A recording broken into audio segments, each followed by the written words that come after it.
കോട്ടയം നസീർക്ക, അസീസ്ക്ക, ബിനു തൃക്കാക്കര, പിന്നെ ഷൈൻ ചേട്ടൻ, മാല ചേച്ചി, ടിനി ടോം, അല്ലേ, അങ്ങനെ അശോകൻ ചേട്ടൻ, എണ്ണിയ ഒടുങ്ങാത്ത അത്രയും ആർട്ടിസ്റ്റുകൾ ഇതിലുണ്ട്.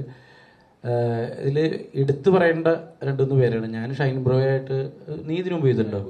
ഇല്ല.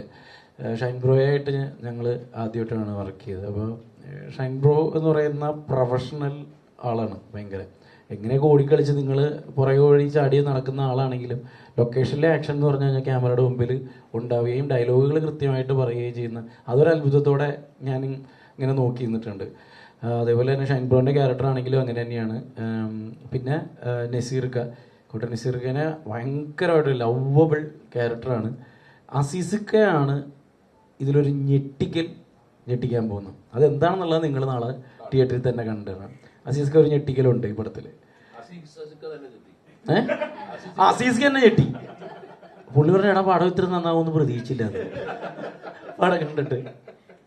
അങ്ങനെ എല്ലാവരും ഉണ്ട്. അശോകൻ ചേട്ടൻ, മാല ചേച്ചി, അങ്ങനെ ഒരുപാട് താരങ്ങളുള്ള എല്ലാവരെയും ദി ബെസ്റ്റ് പെർഫോമൻസും കൂടി ഉണ്ടാവും ഇൻഡിവിജ്വലി.